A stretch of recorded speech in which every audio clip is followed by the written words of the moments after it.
तो आज हमको देखना है applications of potentiometer. In total we are suppose to go through two different applications of potentiometer. उसमें से एक है to find unknown EMF. Unknown EMF find करना है तो उसके दो मेथड्स है। तो remember, we are suppose to see applications of potentiometer. Potentiometer के दो एप्लीकेशंस है। Application number 1, to find out unknown EMF and to find out internal resistance of cell. Internal resistance of cell. और to find out unknown EMF, इसके दो methods है। एक को आप बोलते हो डायरेक्ट मेथड या फिर इंडिविजुअल सेल मेथड, और दूसरे को आप बोलते हो कॉम्बिनेशन मेथड। कॉम्बिनेशन मेथड को भी और एक नाम है sum and oppose, assist and oppose method. तो दो मेथड्स है।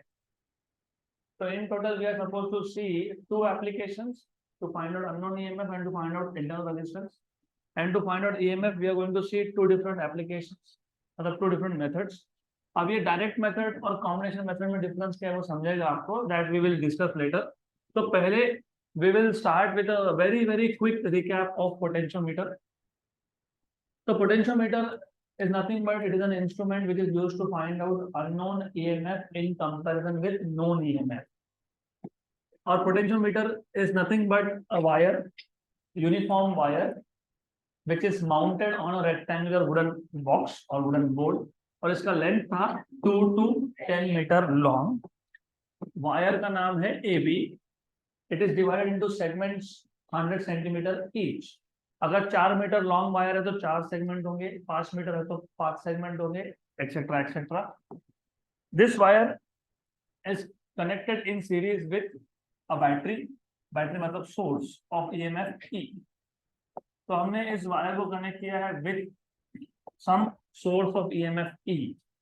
तो A end of the wire is connected to positive terminal of the battery and B end is connected to negative terminal through a key K. ये जो की है K, इसका use क्या है कि जब मुझे इस वायर से करंट पास करना है तो मैं की को क्लोज कर दूंगा, अदरवाइज ओपन रखूंगा, राइट। क्योंकि अगर मैं इसको कंटिन्यूअसली क्लोज करके रखता हूँ या तो मैं की लगाता ही नहीं हूँ, तो प्रॉब्लम क्या है कि की नहीं लगाओगे तो सर्किट हमेशा ही कंप्लीट है, मतलब हमेशा ही करंट फ्लो हो रहा है। बट हमको ऐसा नहीं चाहिए होता है। We want current to flow, we will close the key. We don't want current to flow, we will open the key को ओपन कर देंगे तो हो गया, करंट फ्लो नहीं होगा। अब इसका जो प्रिंसिपल ऑफ वर्किंग था, तो अगर आपको याद होगा, when a steady current is passed through a wire of uniform cross sectional area, the drop of potential across any portion is directly proportional to length of that portion. That was working principle. तो हमने अगर इसमें से current pass किया है तो potential drop across any section और any portion और any segment is directly proportional to length of that section और सेगमेंट और पोर्शन। फिर अगर आपको याद होगा, हमने यहाँ पे वायर का, पूरे वायर का रेजिस्टेंस लिया था R, इसका लेंथ लिया था हमने L। Capital L is the length of complete wire A to B। फिर हमने डिफाइन किया था sigma, which is resistance per unit length, और करंट था I, steady current I flow through it. Then यहां से आपको मिल जाता है R equal to sigma L। अगर मैं पोटेंशियल डिफरेंस फाइंड कर रहा हूं बिटवीन A एंड B, तो VAB is equal to IRAB। लेकिन RAB is sigma into length of AB। लेकिन लेंथ ऑफ AB को तुमने क्या बोला है? L। तो यहाँ क्या था? VAB equal to I sigma L। तो I यहां से मिल जाता है VAB upon sigma L, equation number 1। फिर हमने एक पॉइंट कंसिडर किया था यहाँ पे, समवेयर हियर, पॉइंट P। ये जो सेगमेंट है AP, इसका लेंथ हमने लिया था स्मॉल l। तो length of AP was equal to small l। Good. फिर potential drop across AP is again given by Ohm's law, which is IRAP।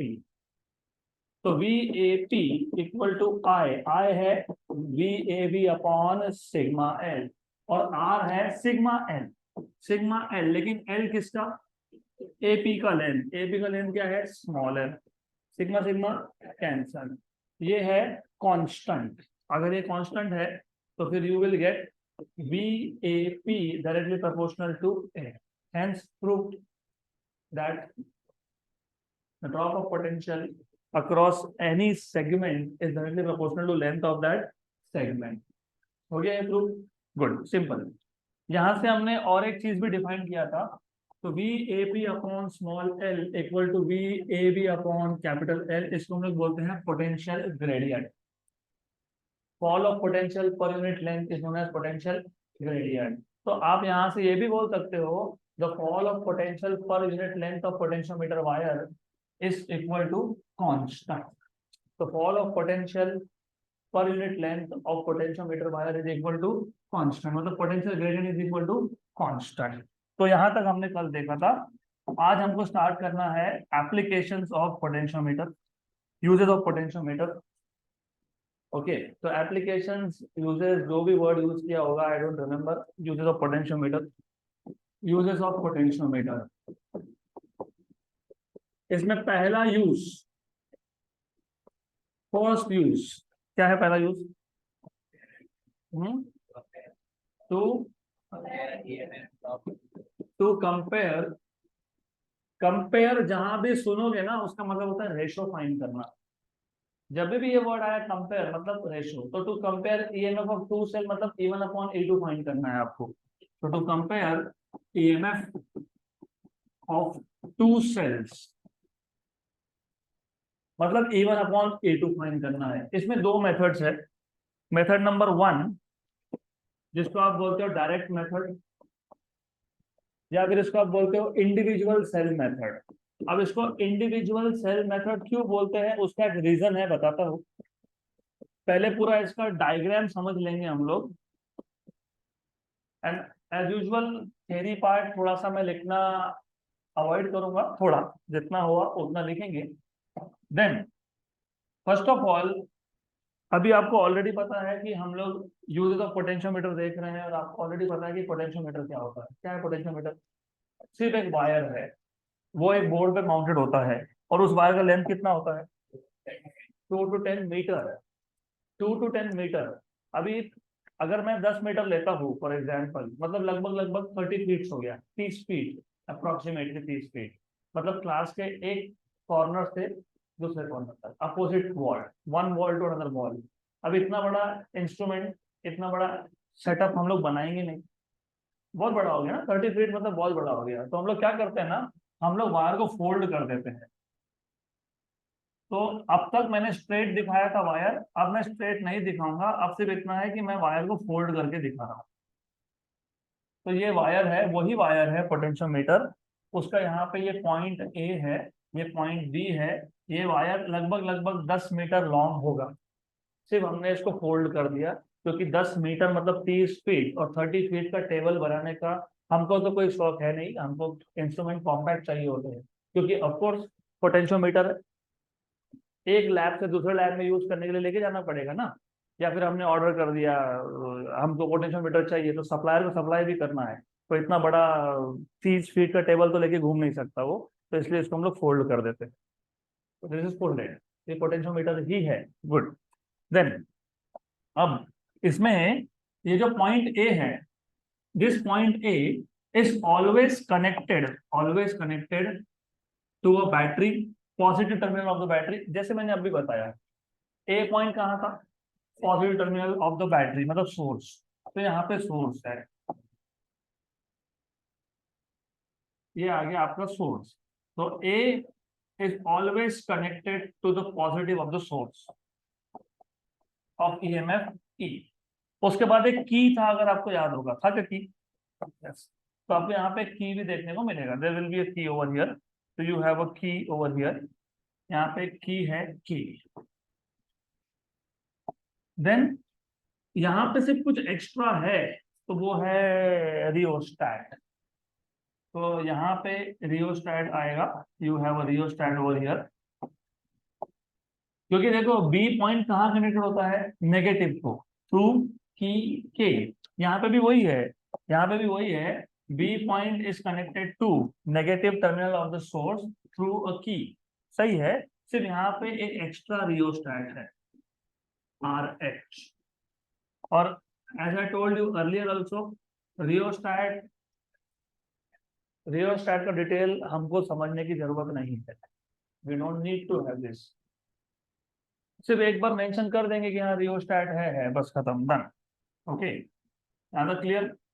But तो दिख रहा है हमको, point A of the wire is connected to positive terminal of the battery, या फिर आप ऐसे बोल सकते हो, a battery of EMF key K and rheostat RH are connected in series with potentiometer wire AB, क्योंकि ये सीरीज में है ना, हाँ ये सीरीज में है, दिस इज सीरीज। जैसे ये था सीरीज, वैसे भी वही है, सिर्फ यहाँ पे वायर स्ट्रेट था, वहां पे वायर हमने फोल्ड कर दिया। वो भी सीरीज है, ये भी सीरीज है, they are not in parallel, ये सीरीज है। पैरेलल कब होगा, जब मैं एक हाथ एक्स्ट्रा वायर डाल दूं तब बनता है पैरेलल। जब तक एक सिंगल वायर है तो सिंगल रेजिस्टेंस है, तो सिंगल रेजिस्टेंस है तो वो सीरीज ही होता है, that is not parallel. Okay, तो ये सीरीज कॉम्बिनेशन, तो ये भी सीरीज है, तो remember this. Okay, remember, always remember, a battery of EMF E, a battery of EMF E, K and rheostat RH are connected in series with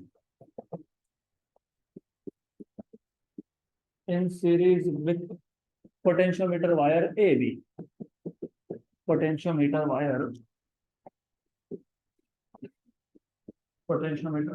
AB। अब हमको तो यहाँ पे दो सेल्स को कंपेयर करना था, दो सेल्स को, ये बैटरी है, ये सेल नहीं है, ये बैटरी है, ये सेल नहीं है। इसका रोल करंट ड्राइव करने का है, करंट पास करने का है पोटेंशियोमीटर वायर से। तो सेल जहां बोलूंगा तो वहां सिंगल सेल, बैटरी जहां बोलूंगा तो वहां पे मल्टीपल सेल्स। कौन सा मेथड था, डायरेक्ट मेथड।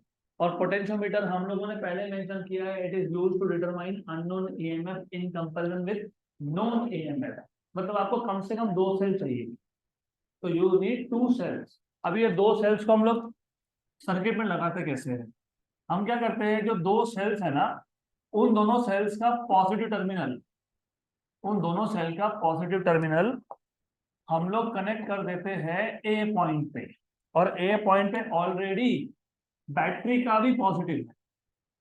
तो ये जो दो सेल्स मैं ले रहा हूं, एक का ईएमएफ है E1, दूसरे का ईएमएफ है E2। तो ये आ गया ईएमएफ E1 और ये आ गया ईएमएफ E2। तो let us consider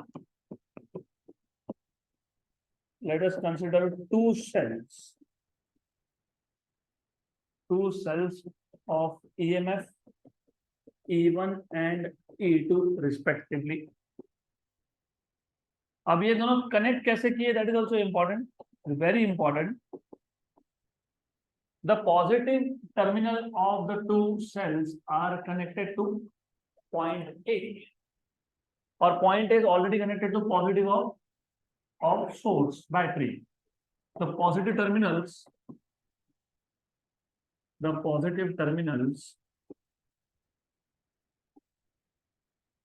of the two cells are connected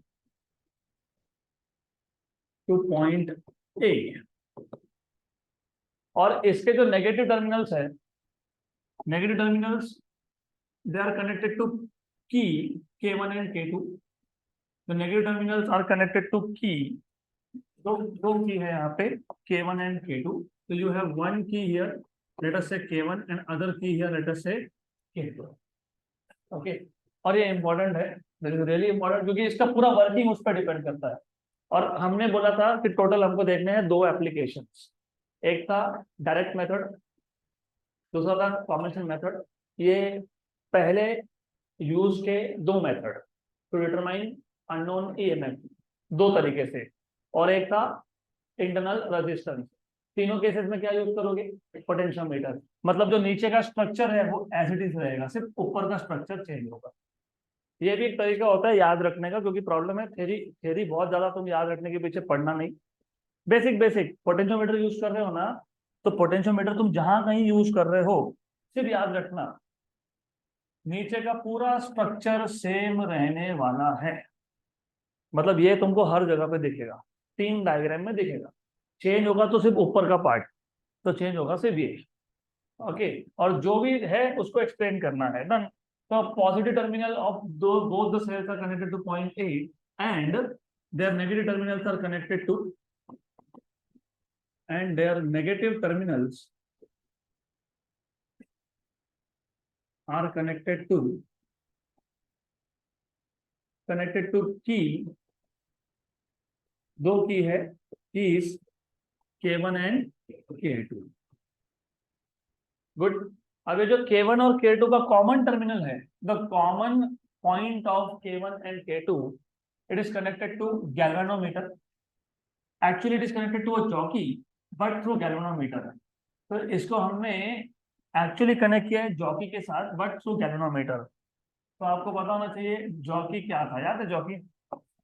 yes, jockey was a sharp metal rod, knife knife edge होता है उसको, it is used to make electrical contact. तो यहाँ पे जॉकी है, jockey. Okay, it is important. So the common terminal of K1 and K2, the common terminal the common point of K1 and K2 is connected to a jockey,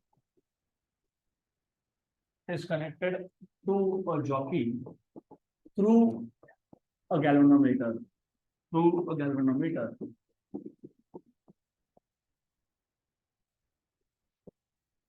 that's it, this is construction part of it। हो गया।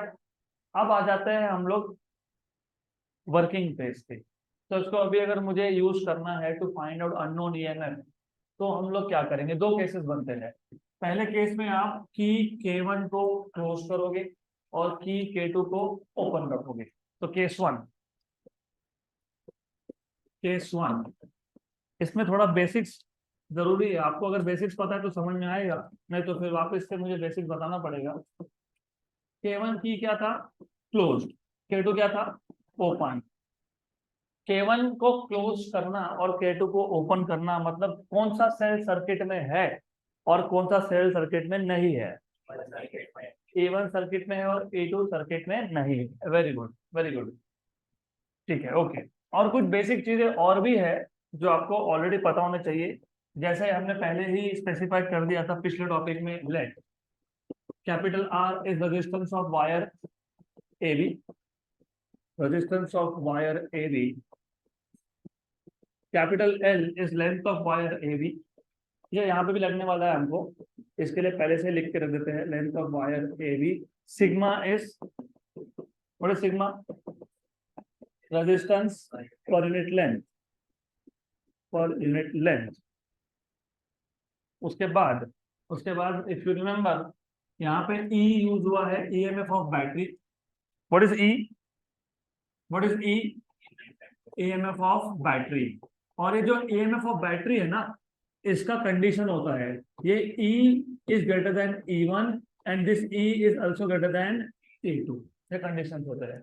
फिर हमने और एक चीज किया है, ये जो टोटल तीन की है यहाँ पे, एक K1 एक K2 और एक K। ये जो की K है ये हमेशा क्लोज रखते हैं हम लोग। अगर हम लोग हमेशा क्लोज रखेंगे इसको, इफ यू कीप दिस की क्लोज, तो what will happen is current हमेशा पास होगा। किस में से पास होगा? बैटरी में से पास होगा। किस में से पास होगा? बैटरी। किस में से? बैटरी। मैं ऊपर E1 E2 की बात नहीं कर रहा हूँ फिलहाल, किस में से पास होगा? बैटरी। तो यहाँ पे ये जो बैटरी है ये कौन सा करंट सर्कुलेट करेगा? I। तो it will always circulate current I। तो जो I है, I is the current due to which E1 E2 की E ड्यू टू E। तो यहाँ पे कंफ्यूजन बिल्कुल नहीं चाहिए। ये जो I करंट है, this is current due to external source, that is E। जो दो सेल्स है जिसको कंपेयर करना है उसका नहीं, किसका? एक्सटर्नल बैटरी का। किसका? एक्सटर्नल बैटरी का। अब केस 1, अगर हमने K1 को क्लोज किया और K2 को ओपन रखा तो definitely E1 is in circuit but E2 is not in circuit. तो therefore E1 is in circuit and E2 is not in circuit। तो E2 सर्किट में नहीं है। अब होता क्या है, करंट I करंट तो ये पास कर ही रहा है, लेकिन E1 भी सर्किट में होने की वजह से E1 से भी करंट पास हो। तो जब एक बैटरी करंट सर्कुलेट करती है या जब एक सेल करंट सर्कुलेट करता है तो उसका वोल्टेज यूज होता है। रिमेंबर, याद रखो, इलेक्ट्रोमोटिव फोर्स और पोटेंशियल डिफरेंस, इन दोनों में डिफरेंस क्या था? It is amount of energy to circulate unit charge once round the complete circuit, EMF, and potential difference is the energy required to circulate unit charge once through external resistance। इसका मतलब ये है कि जब भी cell current को circulate कर रहा है तो उसका एनर्जी यूज हो रहा है। एनर्जी यूज होगा, जैसे फॉर एग्जांपल अभी इसमें मैंने सेल लगा के रखा है, बराबर। तो कुछ टाइम के बाद इसका वोल्टेज जीरो हो जाएगा, होगा ना, क्योंकि वोल्टेज मतलब एनर्जी, और वो यूज हो गया। कहाँ यूज हो गया? कहाँ यूज हो गया? करंट सर्कुलेट करने में हो गया, बराबर। तो जैसे मैंने K1 की को क्लोज किया तो बैटरी, ये जो सेल है, सॉरी E1 जो सेल है वो सर्कुलेट, करंट करेगा क्या? सर्कुलेट, यस, करेगा ना। तो रिमेंबर, ये तो हमेशा क्लोज है, ये तो करंट पास कर ही रहा है। लेकिन अब क्योंकि हमने K1 को भी क्लोज करके रखा है तो सेल E1 भी क्या करेगा? करंट पास करेगा। सही है। अगर मैंने सेल को निकाल लिया बाहर तो करंट पास होगा। मतलब अगर मैं सेल के दो टर्मिनल के अक्रॉस पोटेंशियल डिफरेंस मेजर करता हूं तो मुझे पूरा मिलना चाहिए। पूरा मतलब अभी इसके ऊपर मेरे पास जो सेल है इसके ऊपर लिखा हुआ है 10 वोल्ट। मैं इसको सर्किट से बाहर निकालता हूँ और मैं चेक करता हूँ, डिजिटल मल्टीमीटर होगा मेरे पास, वोल्ट मीटर होगा, तो क्या दिखाना चाहिए?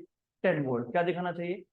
मतलब अगर करंट पास नहीं हो रहा है तो बैटरी या सेल के दोनों टर्मिनल्स के अक्रॉस हमको क्या रीडिंग मिलती है? मैक्सिमम रीडिंग मिलती है। जितना उसका कैपेसिटी होगा, 10 वोल्ट का बैटरी तो क्या मिलेगा? 10। 20 है तो क्या मिलेगा? 20, क्योंकि वो यूज ही नहीं हो रहा। सही है। अब हमारे इस सर्किट में E2 तो नहीं यूज हो रहा था, लेकिन E1 यूज हो रहा है क्या? यस। और ये कौन है? गैल्वेनोमीटर। तो हम लोग करते क्या है, हम लोगों ने जो पहले किया था, नल पॉइंट फाइंड करना, कहाँ पे? कहाँ पे? व्हिटस्टोन मीटर देख लें, वैसे यहाँ पे भी करेंगे। तो ये जो जॉकी है A पॉइंट से B पॉइंट तक स्लाइड करते करते जाएंगे और एक पॉइंट मिल जाएगा हमको P, such that the current through galvanometer is 0। अगर गैल्वेनोमीटर से करंट 0 है, इसका मतलब अब ये यूज नहीं हो रहा। मैं वापस रिपीट कर देता हूं, ये जो एक्सटर्नल बैटरी है की, ये तो हमेशा ही सर्किट में है। तुमने की को क्लोज करके रखा है तो करंट तो पास कर ही रहा है। अगर मैं K1 को ओपन करता हूँ, K2 को भी ओपन कर देता हूँ, तो E1 और E2 सर्किट में नहीं है, मतलब उनका जो एनर्जी है वो यूज नहीं हो रहा। लेकिन जैसे ही मैंने K1 को क्लोज किया तो E1 सर्किट में आ गया, और E1 सर्किट में आने के बाद वो क्या करेगा? करंट पास करेगा। करेगा, राइट। मतलब उसका एनर्जी यूज होगा, राइट। तो जो वोल्टेज है वो ड्रॉप हो जाएगा, क्योंकि करंट पास होना मतलब रेजिस्टेंस को ओवरकम करना, और रेजिस्टेंस ओवरकम होता है तो एनर्जी यूज होता है। तो उसका जो पोटेंशियल है, वोल्टेज है, वो क्या होगा? ड्रॉप होगा। होगा, पक्का, राइट। अभी हमने क्या किया, जॉकी को A पॉइंट से B पॉइंट तक स्लाइड करते करते आ गए, बीच में एक पॉइंट मिल गया P, such that the current through galvanometer is 0। Galvanometer में करंट 0 होने का मतलब ये होता है कि अब E1 करंट पास नहीं कर रहा है। क्योंकि E1 का करंट मेजर कौन कर रहा था, गैल्वेनोमीटर, उसमें क्या मिल गया, 0, मतलब E1 is not passing any current. तो अब अगर मैं E1 वोल्टेज मेजर करता हूं तो मुझे क्या मिलेगा, पूरा वोल्टेज, बराबर। लेकिन E1 कहाँ कनेक्टेड है, तुमने देखा, E1 का पॉजिटिव कहाँ है, ए, नेगेटिव कहाँ पे है, पी पे। तो मैं E1 का वोल्टेज मेजर करूंगा, मतलब मैं कहाँ करूंगा, ए और पी के अक्रॉस। तो मैं अगर ए और पी के अक्रॉस वोल्ट मीटर लगा देता हूँ तो मुझे पूरा का पूरा E1 मिलेगा, क्योंकि अभी करंट पास नहीं हो रहा है।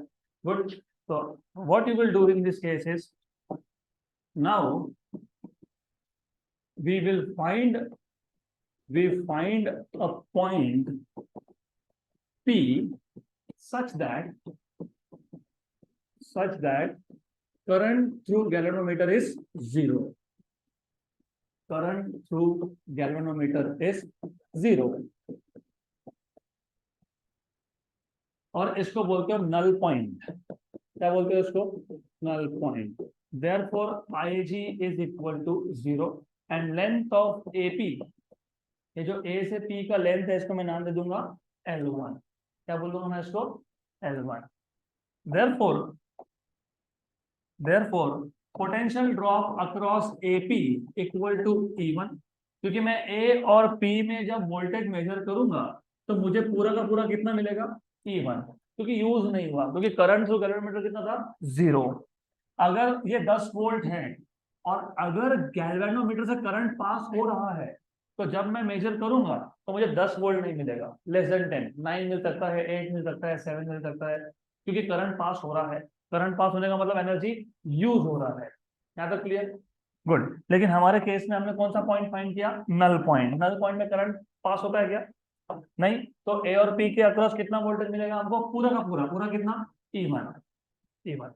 लेकिन what is voltage according to Ohm's law, I R, I R, R किसका, एपी का। तो यहाँ पे E1 equal to I, but what is R, sigma into L, sigma into L. लेकिन एल क्या है, L1, यहाँ पे तुमने अभी मेंशन किया। ये आ गया इक्वेशन नंबर 1। अब आ जाते हैं हम लोग केस नंबर 2 पे। अब केस 2 में हम लोग क्या करेंगे, केस 2 में हम सिर्फ इतना करते हैं, इसको कर देते हैं ओपन और इसको कर देते हैं क्लोज। गुड। तो इस केस में K1 is kept open and K2 is kept close. तो सर्किट में कौन है और कौन नहीं है, A2 इज इन सर्किट, बराबर, and E1 is not in circuit. फिर वापस से हम लोग क्या करते हैं, गैल्वेनोमीटर, ये जो जॉकी है ना, इस जॉकी को वापस से हम अलग अलग पॉइंट पे टच करेंगे। We will make contact of jockey at different points and we will find out a new point P dash such that the current to galvanometer is 0। तो मतलब वापस से यहाँ पे हमको मिल जाएगा Ig इक्वल टू 0। और ये जो P डैश है ये न्यू नल पॉइंट है, this is null point but this is new null point. And the length of AP dash equal to बोल देंगे हम लोग L2। क्या बोलेंगे इसको, L2। वापस स्टोरी वही, अगर गैल्वेनोमीटर से करंट पास नहीं हो रहा तो E2 का पूरा वोल्टेज कौन से दो पॉइंट के बीच में मिलेगा हमको, AP dash. Very good, very good. तो AP डैश में हमको मिल जाएगा पूरा वोल्टेज। ओके, तो voltage across AP dash will be equal to E2, this is equal to I R AP dash. तो E2 equal to I R AP dash is sigma L2, equation number 2। Good. Then equation number 1 को equation number 2 से कर दिया divide. Equation 1 था E1 equal to, याद है, I सिग्मा L1, और ये है E2 I सिग्मा L2, I सिग्मा। तो E1 by E2 equal to L1 by L2। हो गया कंपैरिजन रेशो। मैंने क्या बोला था, जहां भी कंपेयर वर्ड देखोगे मतलब क्या आएगा, रेशो। अब L1 और L2 कैसे फाइंड करते हो, तो ये जो वायर है इसके नीचे स्केल लगाया होता है, जैसे व्हीटस्टोन मीटर बेस में था वैसे ही यहाँ पे भी इसके नीचे स्केल लगाया है। तो आपको डायरेक्टली L1 मिल जाएगा, मतलब ए से पी का लेंथ, आपको डायरेक्टली L2 मिल जाएगा, मतलब ए से पी डैश का लेंथ। और मैंने पहले ही बोला, it is always comparison of unknown EMF with known EMF, मतलब आपको E1 और E2 में से एक पता होना चाहिए। अगर E2 पता है तो E1 मिल जाएगा, E1 पता है तो E2 मिल जाएगा। तो this is how you can find out unknown EMF but in comparison with known EMF। Good, बहुत बहुत इंटरेस्टिंग और बहुत सिंपल है। सिर्फ एक बार हम लोग फटाफट देख लेते हैं। पोटेंशियोमीटर वायर था ए टू बी, सिर्फ फोल्ड करके लगाया to make the size of the instrument smaller. Then A, as usual, is connected to positive terminal of the source. B, as usual, is connected to negative of the source, but through key and through rheostat. Then the positive terminal of both the cells A1 and A2 are connected to point A, and negative terminals of both the cells are connected to key K1 and K2. The common terminal of both the keys K1 and K2 is connected to jockey through galvanometer. Clear? Case 1, K1 is closed, K2 is open, मतलब E1 is in circuit and E2 is not in circuit, मतलब E1 use हो रहा है, हमको use करना नहीं है, तो हम लोग जॉकी को अलग अलग पॉइंट पे टच करके एक नल पॉइंट फाइंड कर लेंगे such that the current to galvanometer is 0। मतलब E1 is in circuit but it is not been used, circuit में तो है लेकिन यूज नहीं हो रहा। अगर यूज नहीं हो रहा तो ए और पी के अक्रॉस में वोल्टेज मेजर करता हूं तो मुझे पूरा का पूरा E1 मिलेगा, क्योंकि यूज नहीं हुआ, राइट। तो E1 equal to I R A P, but R A P is sigma L1, क्योंकि लेंथ ऑफ ए पी को आपने L1 बोल के रखा है। तो E1 equal to I sigma L1। अब आपने सिर्फ कनेक्शंस को उल्टा कर दिया, K2 को कर दिया क्लोज और K1 को कर दिया ओपन, सही है, राइट। तो इस केस में आपने नया नल पॉइंट ढूंढ लिया P डैश, और लेंथ ऑफ AB डैश को बोल दिया L2। E2 equal to I sigma L2, तो E1 upon E2 is L1 by L2। और इसको इंडिविजुअल सेल मेथड बोलने का रीजन क्या है, दोनों में से एक ही सेल सर्किट में है, या तो E1 है या फिर E2 है, इसके लिए इसको बोलते हैं इंडिविजुअल सेल मेथड। इंडिविजुअल, दोनों एक साथ सर्किट में नहीं है, क्योंकि या तो K1 की क्लोज था या तो फिर K2 की क्लोज था। तो इवन नाम देते वक्त भी they have thought of this name individual cell, one cell at a time, that is the idea. अब अगला मेथड है, if you see it is combination method. Combination method दिया ना इसके बाद, हाँ, कॉम्बिनेशन मेथड, इसको सम एंड डिफरेंस मेथड बोलते हैं, इसको असिस्ट एंड अपोज भी बोलते हैं, तो तीन नाम है इसके। तो method number 2, method number 2, I will need this diagram again, तो मैं इसको सिर्फ कॉपी कर लेता हूं।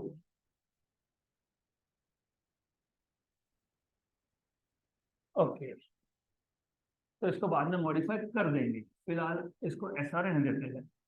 तो next method is combination method. Combination method, इसको बोलते हैं सम एंड डिफरेंस मेथड, या इसको और एक नाम भी है असिस्ट एंड अपोज मेथड। समझ में आएगा वाई असिस्ट एंड अपोज, थोड़ी देर में समझ में आ जाएगा आपको। गुड, अब इसमें करते क्या है, तो ये पोटेंशियोमीटर तो जैसा है वैसा ही है, वैसा ही था वैसा ही रहेगा, पोटेंशियोमीटर का तो कोई चेंज होगा नहीं, तो उसको किसी भी पर्पस के लिए यूज करो वो वैसा ही रहेगा। जो ए टर्मिनल था, ए टर्मिनल, वो वायर का ए पॉइंट वो अभी भी जो एक्सटर्नल बैटरी है उसके पॉजिटिव को कनेक्टेड है, बी अभी भी नेगेटिव को कनेक्टेड है थ्रू की एंड रियोस्टेट, मतलब वो पहला सेंटेंस वापस से a source of EMF E, key K and rheostat RH are in series with potentiometer wire AB, same same. सिर्फ अभी डिफरेंस कहाँ आता है, फिर देखो बेसिक डिफरेंस कहाँ आता है। पहले हमने दो सेल्स को पैरेलल में कनेक्ट किया था, अभी हम ऐसा नहीं करेंगे।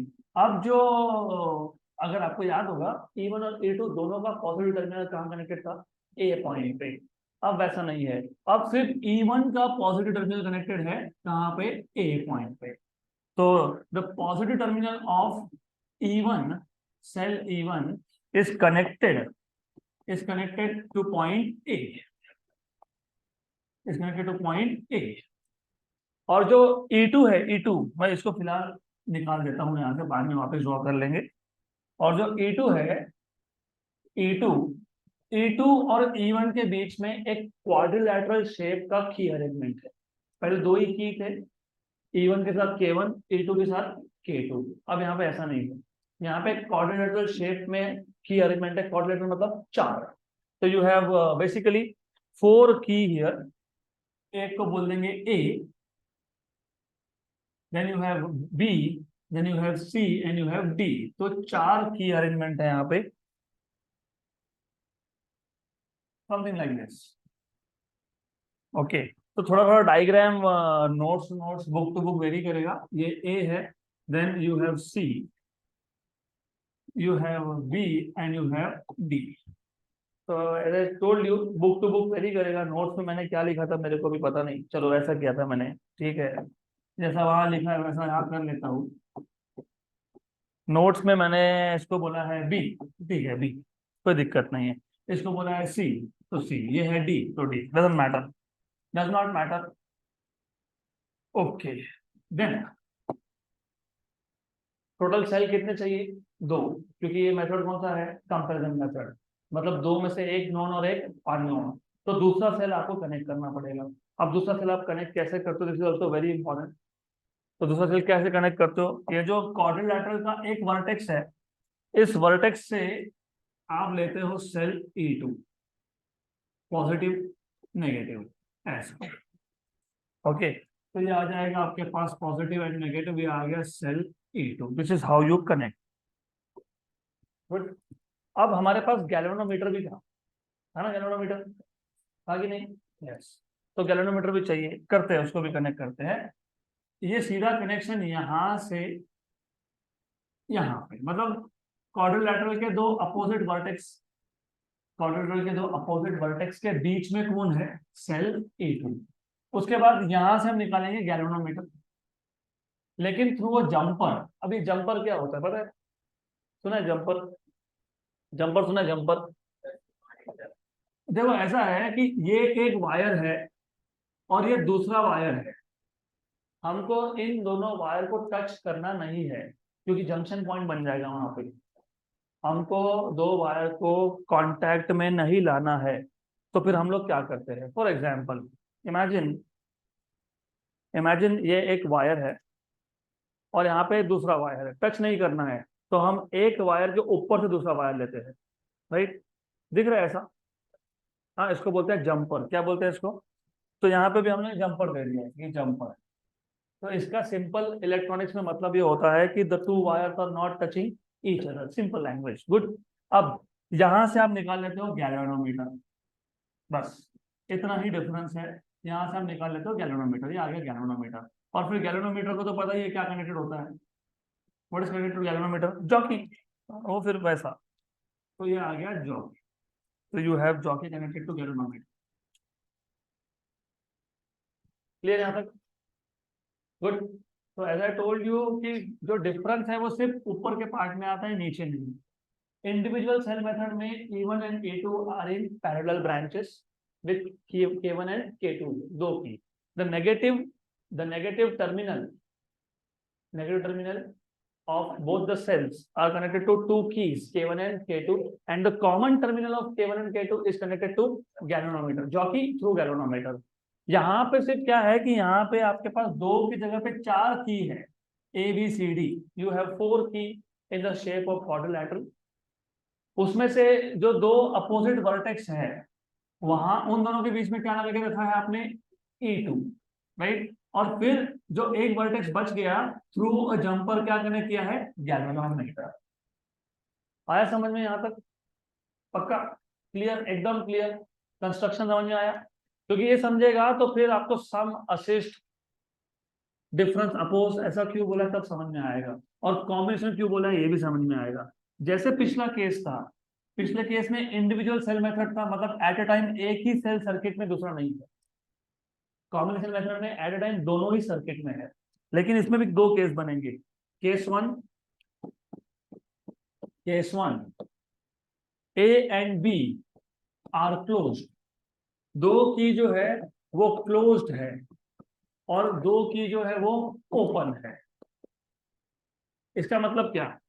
इसका मतलब ये हो गया कि ये जो सी और डी है, ये जो सी था और ये जो डी था, इसको निकाल के रख दिया साइड में, रख दिया साइड में। Yes.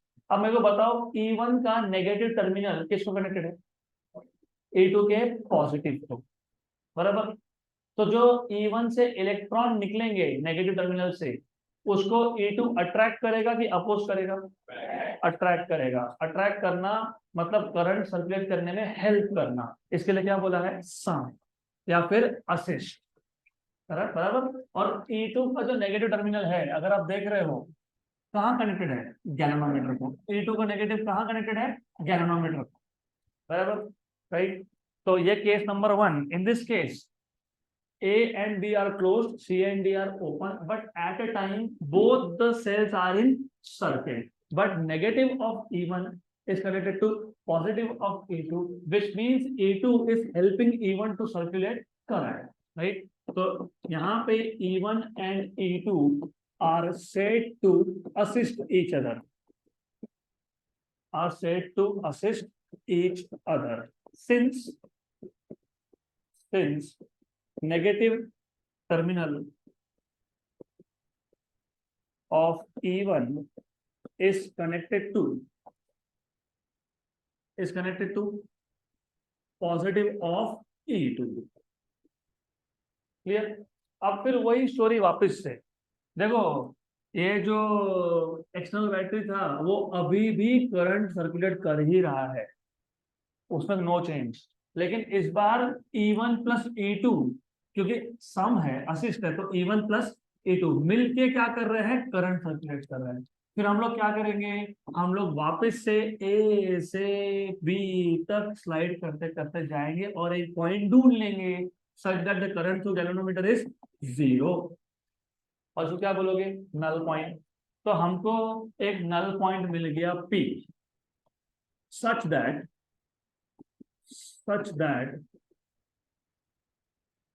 Current through galvanometer is 0। और इस केस में हम लोग लेंथ ऑफ एपी को क्या बोल देंगे वापस से? L1। अब क्योंकि E1 और E2 मिलके एक दूसरे की हेल्प करके, E1 प्लस E2 करके, मतलब फिर भी करंट सर्कुलेट नहीं हो रहा है। पहले हो रहा था, लेकिन हमने कौन सा पॉइंट ढूंढ लिया? Null point. अभी करंट हो रहा है क्या सर्कुलेट? तो E1 और E2 का EMF एनर्जी यूज होगा क्या? नहीं। तो मैं अगर A और P पॉइंट के बीच में एक वोल्ट मीटर लगा दूं तो मुझे वोल्टेज कितना मिलना चाहिए? E1 plus E2। तो voltage across AP is equal to E1 plus E2, but voltage is equal to current into resistance. तो E1 plus E2 equal to I, what is R? Sigma L1, equation number 1। Good. Case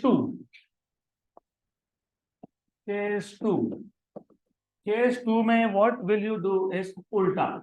A and B are open, C and D are closed। तो अभी क्या करेंगे हम लोग?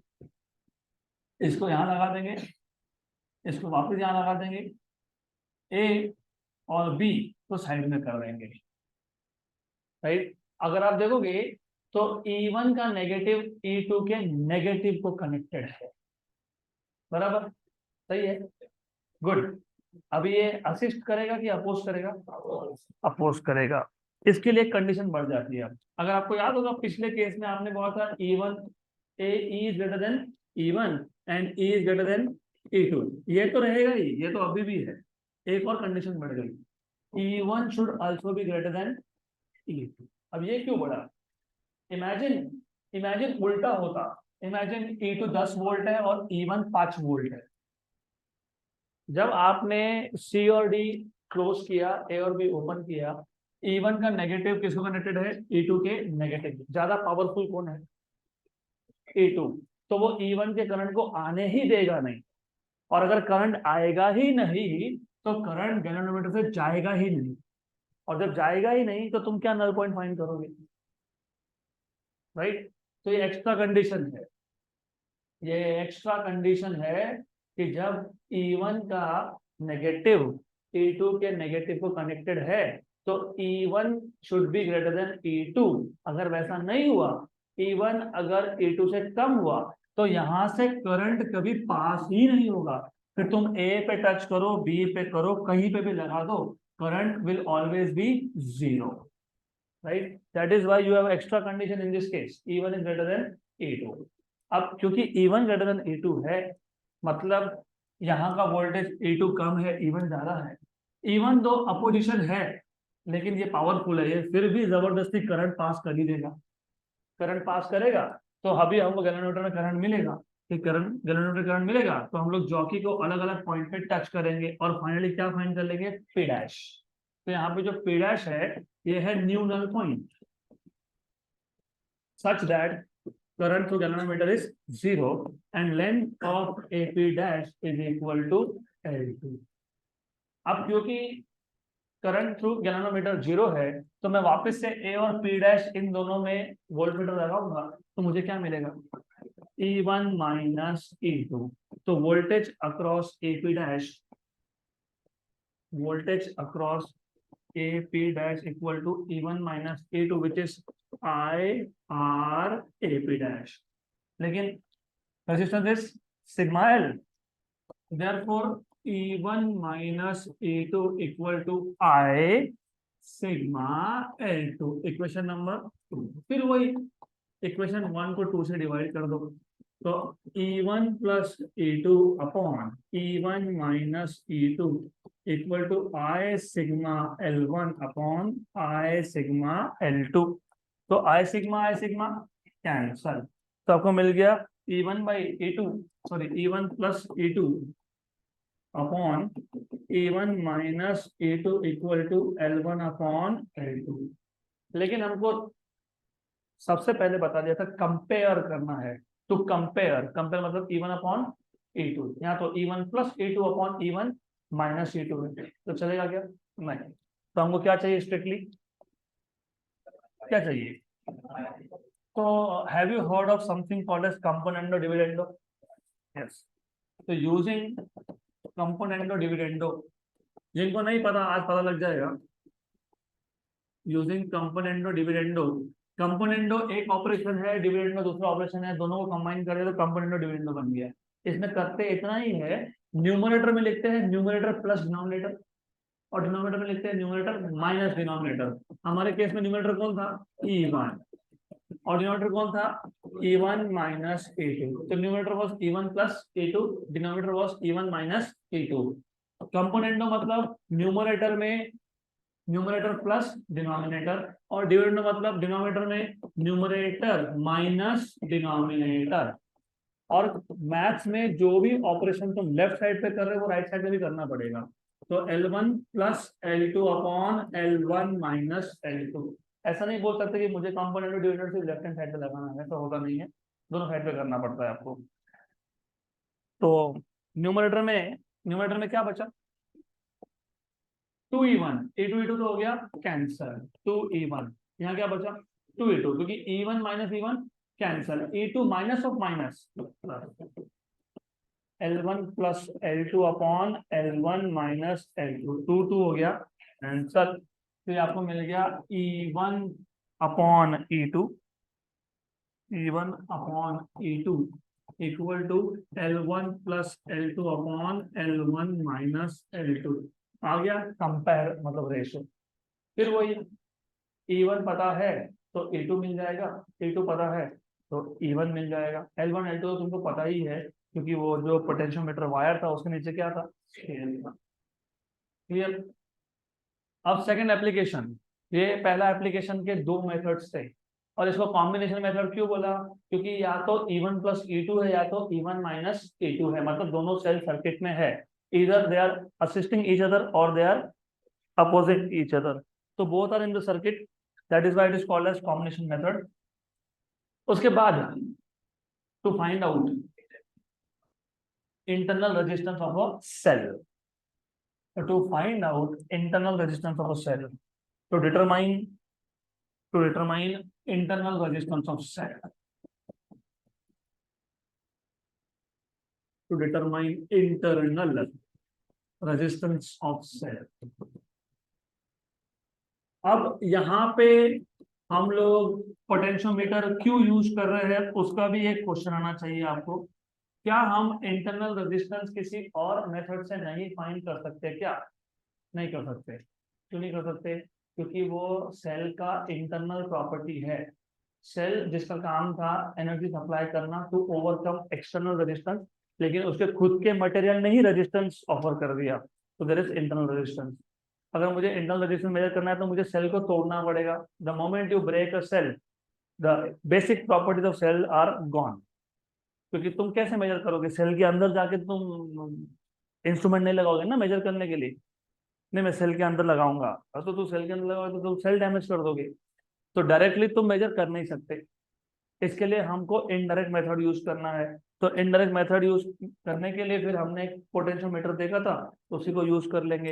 And as I told you, potentiometer का जो lower part होता है, मतलब जो पोटेंशियोमीटर है बेसिकली, पोटेंशियोमीटर तो इतना ही था, उसके ऊपर हमने चेंजेस किए थे।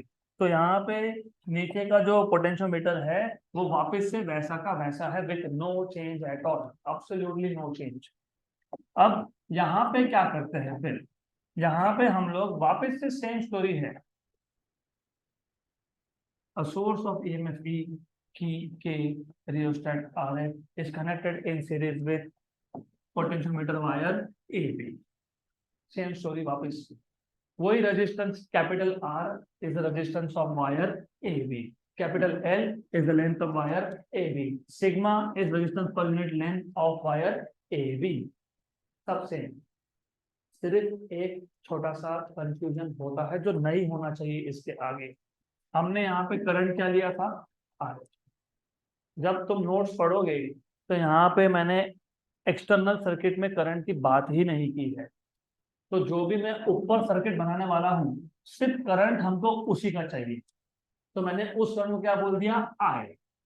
हमने अब तक एक्सटर्नल बैटरी ने जो करंट ड्राइव किया था उसको क्या हुआ था? हमने आई। अब मैंने फिर क्या किया है? इसका मेंशन नहीं किया क्योंकि इसकी जरूरत नहीं है हमको। तो अब करंट जो आए होगा वो कौन सा होगा? ऊपर के सर्किट पर। नहीं तो चेंज कर लेना, फिर आपके नोटेशन के हिसाब से कर लेना, डजंट मैटर। अब हम लोग करते क्या है? ए पॉइंट से हमको जिस सेल का, रिमेंबर, जिस सेल का इंटरनल रेजिस्टेंस फाइंड करना है, उस सेल का पॉजिटिव, हमको जिस सेल का इंटरनल रेजिस्टेंस फाइंड करना है, उस सेल का पॉजिटिव टर्मिनल हमने कहाँ कनेक्ट कर रखा है? ए पॉइंट पे। और क्योंकि इंटरनल रेजिस्टेंस की बात हो रही है तो यहाँ पे रेजिस्टेंस है, यहाँ पे इंटरनल रेजिस्टेंस ऑफ सेल है, this is E, and you have internal resistance over here. यहाँ पे इंटरनल रेजिस्टेंस कनेक्ट करके रखा है आपने। तो ये आ गया स्मॉल आर, ये आ गया पॉजिटिव, ये है नेगेटिव, ये है सेल E1 जिसका हमको फाइंड करना था इंटरनल रेजिस्टेंस। इसके साथ हम लोग एक एक्सटर्नल रेजिस्टेंस भी कनेक्ट करते हैं थ्रू अ की K1। तो हम यहाँ पे एक एक्सटर्नल रेजिस्टेंस R कनेक्ट करेंगे विथ थ्रू अ की K1। तो ये एक्सटर्नल रेजिस्टेंस आ गया R, ये है की K1। फिर यहां से एक टर्मिनल निकलेगा जो गैल्वेनोमीटर के थ्रू किसको कनेक्टेड होगा? जॉकी को। तो आ गया गैल्वेनोमीटर जी, और यहां से आ गया आपका जॉकी। यहां तक क्लियर? पक्का पक्का? Is this clear? गुड। तो पहला मेथड टू कंपेयर ईएमएफ, पहला एप्लीकेशन, पहला यूज टू कंपेयर ईएमएफ का दो method, direct method and combination method. Direct method में ए पॉइंट के ऊपर दो पैरेलल ब्रांचेस थी और दो की थे, K1 एंड K2। उसके बाद ए पॉइंट से E1 था सेकंड मेथड में, और E1 का नेगेटिव टर्मिनल कनेक्टेड था 4 की के अरेंजमेंट को, बराबर। फिर वापस आ गए हम लोग to find out internal resistance of cell. इसमें वापस से ए पॉइंट के ऊपर 2 पैरेलल ब्रांचेस है, लेकिन इस केस में हमको ईएमएफ फाइंड नहीं करना। ईएमएफ फाइंड करना होता तो कितने सेल चाहिए थे? 2, क्योंकि वहां पे हमेशा होता है इन कंपैरिजन। तो जहां पे ईएमएफ फाइंड करना हो तो वहां पे दोनों पैरेलल ब्रांचेस में क्या लगते हैं? Cell, E1 and E2। यहाँ पे तुम्हारा टास्क क्या है? To find out internal resistance. तो to find out internal resistance, तो एक सेल का रेजिस्टेंस तो एक ही सेल लगेगा, और ऊपर क्या लगा दिया? External resistance R. वो क्यों लगाया वो बाद में हम बात करेंगे। और वो वैसे बाय द वे वो वेरिएबल रजिस्टर होता है, वो वेरिएबल रजिस्टर होता है, पता होना चाहिए। This is variable resistor R. Good. अब ये क्यों लगाया वो समझाऊंगा, समझ में आएगा। लेकिन फिलहाल पहले ये अच्छे से डायग्राम देख लो। यहाँ तक क्लियर? पक्का? यहाँ भी 2 केसेस बनते हैं। एक केस में जो K1 की है वो ओपन है, तो case number 1, case number 1, K1 की इज ओपन। अगर K1 की ओपन है मतलब रेजिस्टेंस R ये सर्किट के बाहर है, मतलब इस लूप के अंदर करंट नहीं है, क्योंकि ये लूप बना ही नहीं, क्योंकि वो की K1 क्या था? ओपन था। तो ये लूप है ही नहीं। अगर लूप नहीं है तो किरचॉफ लूप लॉ लगा सकते हो क्या? नहीं लगेगा, सिंपल लैंग्वेज में। तो अब हो क्या रहा है? E1 का करंट गैल्वेनोमीटर के थ्रू जा रहा है। फिर हमने क्या किया? नल पॉइंट फाइंड कर लिया। So what we have done is, in this case, we have found a point P which is null point. और null point हो तो current to ganometer is 0। इसका मतलब E1 सर्किट में होके भी यूज नहीं हो रहा, तो उसका टोटल पोटेंशियल कौन से 2 पॉइंट में अपियर होगा? A और P। और ये जो लेंथ ऑफ AP है इसको मैं बोल देता हूं अगेन L1। करेक्ट? तो potential drop across AP which is equal to E1। E1 याद रखना, E1 EMF E1 is proportional to length L1। क्यों? क्योंकि ये मैं नहीं बोल रहा, पोटेंशियोमीटर वायर का प्रिंसिपल बोलता है।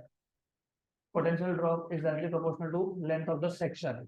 तो VAP is E1 proportional to L1। और मैंने इसको E1 लिखा है, मैंने EMF लिखा है, क्योंकि आपको पता होना चाहिए EMF कब लिखते हो और पोटेंशियल डिफरेंस कब लिखते हो। EMF कब लिखते हो? Including internal resistance. तो ये तो इंटरनल रेजिस्टेंस इंक्लूड हुआ ही है ना, तो E1। Yes, good, right. But क्योंकि ये यूज नहीं हो रहा है, एनर्जी इसका यूज नहीं हो रहा है, तो AP के अक्रॉस क्या आ गया? E1। अब केस 2, केस नंबर 2। केस 2 में सिर्फ हम इतना करने वाले हैं, K1 को करने वाले हैं हम लोग क्लोज। तो जैसे ही मैंने K1 को क्लोज कर दिया तो एक्सटर्नल रेजिस्टेंस जो वेरिएबल रजिस्टर है R वो सर्किट में आ गया। अब वापस से तुम क्या करोगे? गैल्वेनोमीटर का करंट दिख रहा था, यस, तो वापस से एक पॉइंट फाइंड करोगे P dash, such that such that such that हाँ such that current through galvanometer is 0। वापस से करंट थ्रू गैल्वेनोमीटर इज 0, मतलब इसके आगे करंट जा नहीं रहा, बराबर। Very good. लेकिन लेकिन बात यह है कि यहाँ तो ये लूप कंप्लीट हो गया ना, तो करंट गैल्वेनोमीटर से तो नहीं गया, लेकिन इस लूप में तो गया। तो इस लूप में से करंट क्या होगा? सर्कुलेट। तो अब वो जो आई मैं बोल रहा था ना, I is the current in the loop in this case. आपको नाम चेंज करना है, I1 बोल दो, कोई फर्क नहीं पड़ता। मैंने नोट्स में आई लिखा है क्योंकि मुझे एक्सटर्नल सर्किट के करंट का कहीं पे भी यूज नहीं आ रहा था। क्यों नहीं आ रहा था? मैंने यहाँ पे देखो, अगर देखा होगा, मैंने डायरेक्टली लिख दिया प्रोपोर्शनल टू L1। मुझे स्टेप्स कम करने थे, मैंने यहाँ पे वो लिखा नहीं, I सिग्मा L1। मैंने डायरेक्टली क्या लिख दिया? Proportional to L1। I wanted to make it short, इसके लिए ऐसा लिख के छोड़ दिया मैंने। तो तुमको चेंज करना है तो तुम इस लूप के करंट को क्या बोल दोगे? I1। तो I1 is current in the loop, current in the loop। यहाँ तक क्लियर? अभी भी गैल्वेनोमीटर से करंट नहीं है, लेकिन करंट किस में है? किसमें है? लूप में है। किसमें है? लूप में है। अगर करंट लूप में है तो ईएमएफ तो यूज हो गया। हो गया। तो जब मैं एपी डैश के अक्रॉस वोल्टेज फाइंड करूंगा तो अब मुझे ईएमएफ नहीं मिलेगा, अब मुझे मिलेगा पोटेंशियल डिफरेंस। बराबर, क्योंकि ये एक्सटर्नल रेजिस्टेंस को ओवरकम करने में एनर्जी यूज हुआ, and the energy used to overcome external resistance is known as potential difference. So in this case, I will be talking about potential difference. I will not talk about EMF. Potential difference. उसको हम बोलते हैं V equal to या proportional to L2।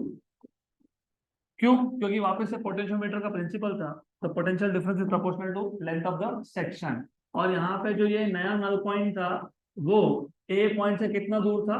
L2। तो A B dash कितना था? L2। Equation number 2। Equation number 2 clear है? Good.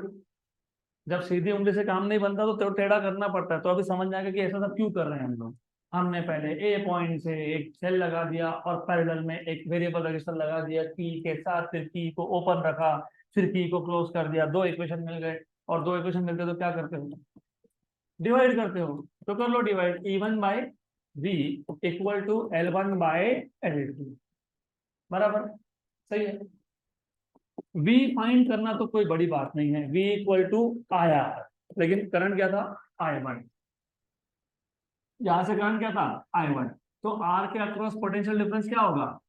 I1 R। Notes में IR लिखा है, ठीक है, I1 R। अब ये EMF कैसे फाइंड करोगे?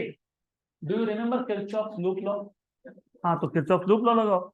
एक काम करते हैं, इस लूप को हम लोग ट्रेस करते हैं क्लॉकवाइज डायरेक्शन में। तो यहाँ पे ड्रॉप क्या आएगा?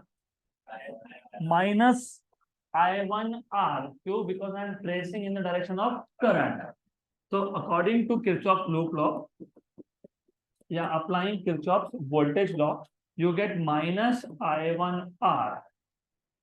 इधर आई कोई भी ड्रॉप नहीं है, इधर minus I1 small r, minus I1 small r plus E1 equal to 0। तो यहां से तुमको मिल जाएगा E1 equal to I1 R plus capital R। क्योंकि इन दोनों में से मैंने I1 निकाल लिया था कॉमन।